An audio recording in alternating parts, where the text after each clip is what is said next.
Good morning students. Subject Hindi first, chapter first, मेलों की वेला।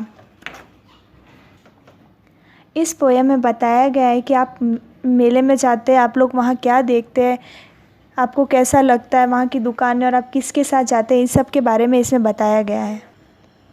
भारत मेलों और त्योहारों का देश है। सभी भारतवासी मिलजुल कर मेले और त्योहारों में जाते हैं। इससे एकता और मेलजोल की भावना बढ़ती है। इसी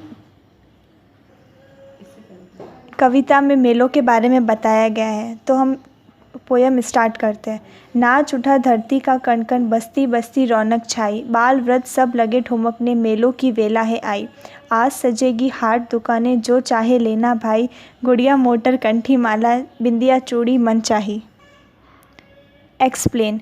कवि ने इसमें बताया है कि जब मेले लगते हैं तब ऐसा लगता है जैसे धरती का कण कण खिल गया हो। सभी गली मोहल्लों बस्ती में रौनक जैसी छाने लग जाती है। सभी बूढ़े बुजुर्ग लोग भी मेलों में जाने के लिए उत्सुक रहते हैं।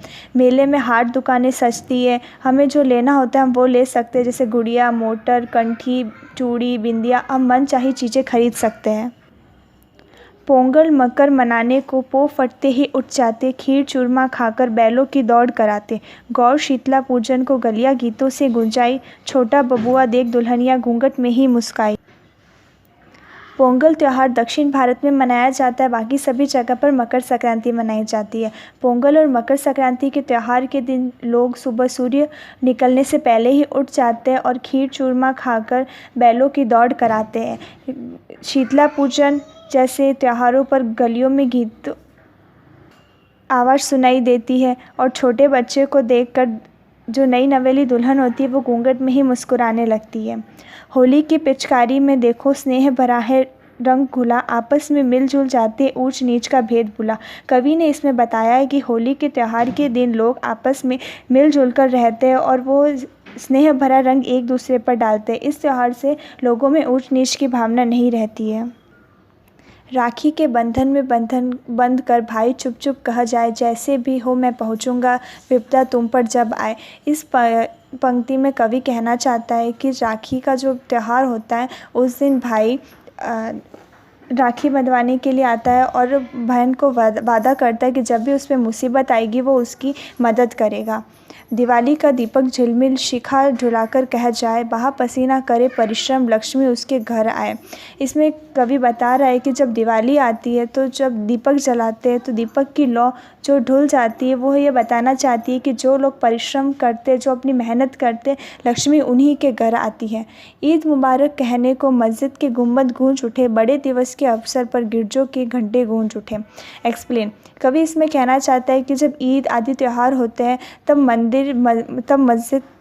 तब ऐसा लगता है जैसे मस्जिद आदि गूंज उठे। बड़े दिवस मतलब जब बड़े दिवस आदि त्योहारों पर गिरजाघर में भी ऐसे लगते हैं जैसे वो गूंज उठे। गिरिजन वनवासी मिलजुल कर रथ यात्रा में जुट जाते हैं, गुंजे मंदिर हंसी गुफाएं सब मिल समरस हो जाते हैं। जो गिरिजन होते हैं, जो पहाड़ों पर रहते हैं, जो वनवासी होते हैं, वो मिलजुल कर आपस में रथ यात्रा में जुट जाते हैं। आदि सभी त्यौहार आपस में मिलकर मनाए जाते हैं, जिससे मंदिर मस्जिद गुफाएं सभी ऐसे लगते हैं जैसे वो सब आपस में घुल मिल गए हो। ढोल नगाड़ा बिन बांसुरी ताता थैया थिरक उठे, कथक भांगड़ा रास रचा गरबा से धरती ठमक उठे। जो ढोल नगाड़ा बिन बांसुरी जो भारत के पारंपरिक वाद्य यंत्र है उन पर लोग थिरक उठते हैं। कथक भांगड़ा, कथक जो कि दक्षिण भारत का पारंपरिक नृत्य, भांगड़ा जो पंजाब का पारंपरिक नृत्य है, गरबा जो गुजरात का पारंपरिक नृत्य है, वो आदि पर लोग थिरक उठते हैं। स्वतंत्रता दिवस या गणतंत्र दिवस, बाल दिवस गांधी मेला, एक प्राण हो सभी मनाए जब हो मेले की बेला। स्वतंत्रता दिवस, गणतंत्र दिवस, बाल दिवस, गांधी जयंती, ये सभी राष्ट्रीय त्यौहार है। इन सभी को लोग एक साथ मिलजुल कर एक होकर मनाते हैं। कवि ने इस कविता में भारतीय संस्कृति का संक्षिप्त में परिचय दिया है। कवि ने बताया है कि हमें कैसे एकता की भावना का विकास होना चाहिए, हमें आपस में प्रेम और आनंद से मिलजुल कर रहना चाहिए। शब्दार्थ। इस कविता में जो कुछ मुश्किल कठिन शब्द आए हुए उनका अर्थ यहाँ दिया गया है, जैसे वेला यानी समय, कंठी छोटे मोतियों की माला, पो फटना सूर्य निकलने से पहले का समय, चूरमा आटा घी और चीनी से तैयार एक मिष्ठान, स्नेह प्रेम भेद अंतर, विपदा, मुसीबत, शिखा, दीपक की लौ, गुंबद, भवन का ऊपरी गोल भाग, बड़ा दिवस, बड़ा दिन, क्रिसमस, गिरिजन, पहाड़ों पर रहने वाले लोग, समरस, मिलकर एक होना, भांगड़ा, पंजाब का लोक नृत्य, गरबा, गुजरात का लोक नृत्य। अभ्यास प्रश्न, लघु प्रश्न। प्रश्न संख्या 1, मेलों की वेला आने पर क्या नाच उठा है? तो मेलों की वेला आने पर धरती का कण कण नाच उठता है। प्रश्न संख्या 2, होली की पिचकारी में कैसा रंग घुला है? तो होली की पिचकारी में स्नेह भरा रंग घुला हुआ है। प्रश्न संख्या 3, गिरजों के घंटे कब गूंज उठते हैं? गिरजों के घंटे बड़े दिवस जैसे क्रिसमस आदि पर गूंज उठते हैं। दीर्घ प्रश्न। प्रश्न संख्या 1, कवि ने हाट के विषय में क्या बताया है?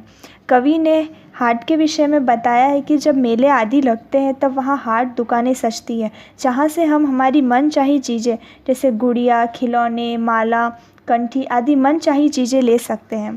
प्रश्न संख्या 2, दिवाली हमें क्या संदेश देती है? दिवाली के दिन जो हम दीपक लगाते हैं उस दीपक की लौ हमें संदेश देती है कि जो लोग परिश्रम करते, मेहनत करते, लक्ष्मी केवल उन्हीं के घर आती है। प्रश्न संख्या 3, ईद और बड़े दिन पर क्या होता है?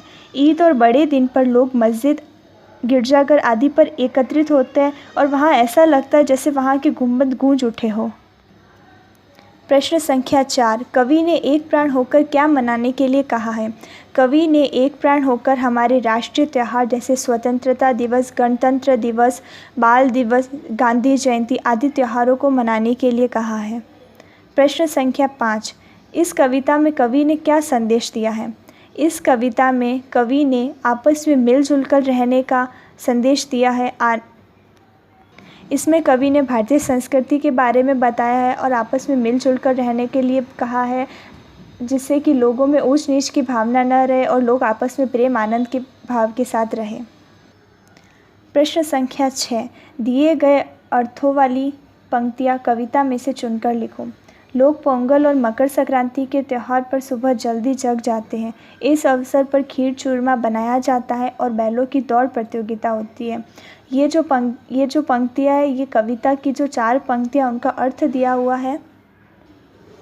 इसमें जो तीसरा पैराग्राफ दिया गया है वही उस प्रश्न का उत्तर है। उत्तर, पोंगल मकर मनाने को पों फटते ही उठ जाते, खीर चूरमा खाकर बैलों की दौड़ कराते। प्रश्न संख्या 7, सही उत्तर के सामने सही का निशान लगाओ। प्रश्न क, मेलों के मौसम में कौन नाचने लगते हैं? विकल्प, पशु पक्षी, बच्चे बूढ़े, स्त्रियाँ, स्त्री पुरुष। उत्तर है बूढ़े बच्चे। प्रश्न ख, होली का त्यौहार हमें कौन सा भेद भुलाने की सीख देता है? विकल्प, ऊंच नीच का, गांव शहर का, त्यौहार का, स्त्री पुरुष का। उत्तर ऊंच नीच का। प्रश्न संख्या ग, गिरिजन और वनवासी मिलजुल कर किस में भाग लेते हैं? विकल्प, पूजा पाठ में, मेले त्यौहार में, नृत्य गान में, रथ यात्रा में। उत्तर रथ यात्रा में। भाषा बाद की, यहाँ पर जो व्याकरण से संबंधित प्रश्नोत्तर दिए गए हैं। प्रश्न संख्या 1, नीचे दिए गए शब्दों में जो पर्यायवाची नहीं है उस पर गोले का निशान लगाओ। बाल, बच्चा, शिशु, बालिका, बालक। तो इसमें जो बालिका है वो बाल का पर्यायवाची नहीं है। दूसरा, स्नेह, प्रिय, प्रेम, प्यार, प्रीति। इसमें जो प्रीति शब्द है वो स्नेह का पर्यायवाची नहीं है। प्रश्न संख्या 3, दीपक, दीप, प्रकाश, प्रदीप, दिया। इसमें जो प्रदीप शब्द है वो दीपक का पर्यायवाची नहीं है। गिरी, पर्वत, नारियल, पहाड़, भूधर, नारियल। इसमें नारियल गिरी का पर्यायवाची नहीं है। वन, अरण्य, जंगल, कानन, बगिया। इसमें बगिया वन का पर्यायवाची नहीं है। प्रश्न संख्या 2, नीचे दिए गए शब्दों का वर्ण विच्छेद करो। बस्ती, दुल्हन, परिश्रम, लक्ष्मी, गूंज। प्रश्न संख्या 3, दिए गए वाक्यों में से संज्ञा शब्द चुनकर लिखें। क, धरती नाच उठी। इस वाक्य में धरती शब्द संज्ञा शब्द है। ख, पोंगल मनाने के लिए सभी जाग गए हैं। इसमें पोंगल शब्द संज्ञा शब्द है। आज हम पिचकारी खरीदने जाएंगे। इसमें पिचकारी शब्द संज्ञा शब्द है। उसने बहुत तेज़ ढोल बजाया। यहाँ पर ढोल संज्ञा शब्द है। मैं मेला देखने अवश्य जाऊँगा। इसमें मेला शब्द संज्ञा शब्द है। प्रश्न संख्या 4, नीचे दिए गए अनेक शब्दों के लिए एक शब्द चुनकर लिखिए। अनेक शब्दों के स्थान पर एक शब्द का प्रयोग करके हम अपनी बात को कम शब्दों में कह सकते हैं। जैसे परिश्रम करने वाला, परिश्रमी, वन में रहने वाला, वनवासी, यात्रा करने वाला, यात्री, नृत्य करने वाला, नर्तक, बांसुरी बजाने वाला, बांसुरी वादक। प्रश्न संख्या 5, नीचे दिए गए शब्दों के बहुवचन लिखो। बस्ती, बस्तियाँ, कंठी, कंठिया, चूड़ी, चूड़ियाँ, राखी, राखियाँ, बांसुरी, बांसुरियाँ, मोटर, मोटरें, हाट, हाट, दुकान, दुकानें, मस्जिद, मस्जिदें, बीन, बीन। Thank you.